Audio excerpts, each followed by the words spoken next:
All the articles you have come to love in Equus magazine are now available in this podcast, Equus on Audio. Each article is released as its own separate episode to make them quick and easy to listen to. Search Equus on Audio to subscribe on your favorite podcast player, and you'll never miss an article. This article was posted on July 13th, 2026. It was written by Christine Barakat and is titled, Why I'm an Unambitious Writer. I don't believe in bucket lists.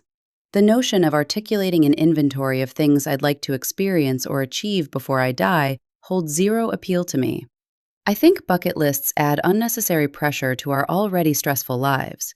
My position on this extends to equestrian bucket lists as well. Horses are a huge part of my life, and I can't remember a time when they weren't, but I haven't set a riding goal for almost 40 years. In fact, I may be the most unambitious rider you'll ever meet.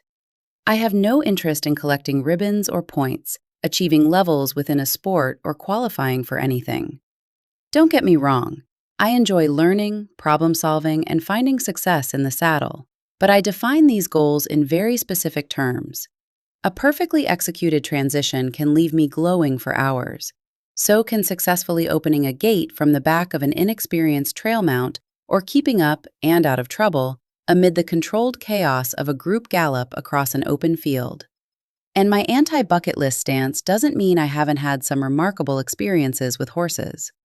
In a recent fit of nostalgia, I took stock of just a few of them. Trotting along the edge of cranberry bogs on a perfectly crisp autumn day. Driving a cart pulled by a Morgan mare named Pearl down a country lane. Perfecting the technique of vaulting onto a cantering horse from the ground.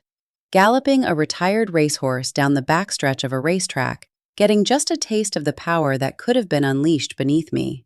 Watching a wild stallion stand sentry over his mares and foals on a remote barrier island beach. I hadn't set out to have any of these experiences. In many cases, I couldn't even imagine them happening until they did. I'm not from a horsey background, and for much of my life, equestrian resources were scarce. I mucked stalls, farm sat, taught lessons, and basically did anything I could just to be around horses. I didn't care what I did with them. As I think about it more, I realize this may be the very reason why I've had so many diverse equestrian experiences. I wasn't too focused on what I did with horses, but remained open to however they found me. Perhaps you aren't a bucket list sort of person either. If that's the case, consider my 4 rules for experiencing the most during a life with horses, without stressing yourself out with arbitrary goals and expectations. Don't get hung up on discipline.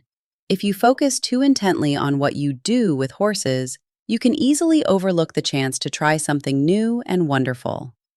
Consider any rider who treats their horse well to be a potential friend. You may use different tack, but the common ground of good horsemanship is a solid foundation to build on. Don't worry about being good at something new. New experiences can be as awkward as they are exhilarating.